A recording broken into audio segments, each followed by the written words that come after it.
Nag-viral na nga ngayon ang todong pag-iwas ni Catherine Bernardo kay Daniel Padilla habang nasa kasal sila ni Robbie Domingo. Ayon sa report ay habol ng habol si Daniel kay Catherine habang ang aktres naman ay pilit na lumalayo dito sa mismong simbahan pa. Ito ang buong storya. Sa video na ito, makikitang hawak-hawak ni Daniel Padilla ang braso ni Catherine habang inaabangan nila ang sasakyan ng nasabing aktres. Kasama din niya doon ang Chief Operating Officer ng ABS-CBN na si Tita Cory Vidanes, kung saan hawak niya ang kamay nito. Nagsabi din si Catherine kay Daniel na okay na siya at pwede na siyang bitawan dahil nandyan na ang kanyang sasakyan. Ayon pa sa aming source ay very awkward ang mga kaganapan na ito at bilang paggalang sa mga ikakasal ay hindi na nanlaban pa si Catherine nang bigla itong hawakan sa braso ni Daniel Padilla. Si Catherine ang isa sa mga kasama sa entourage sa kasal nila Robbie at Maki dahil siya talaga ang very close sa couple na ito, habang si Daniel Padilla naman ay dumalo bilang bisita sa nasabing wedding.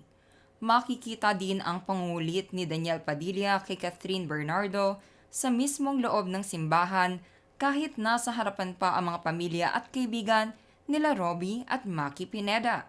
Makikita itong nakayuko kay Catherine habang kinakausap nito ang aktres.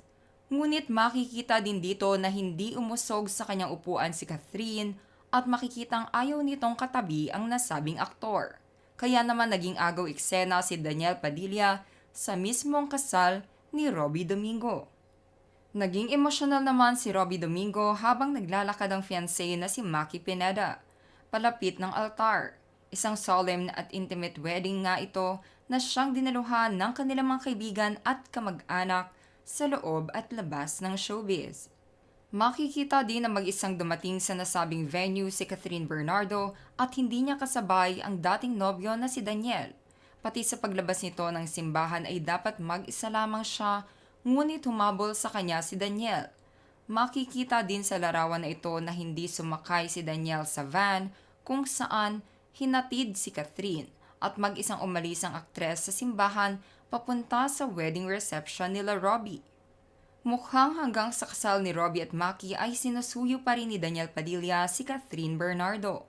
Ngunit malinaw na lipas na ang pagtingin ng aktres sa kanya at ready na nga si Catherine na mag-move on ngayong 2024.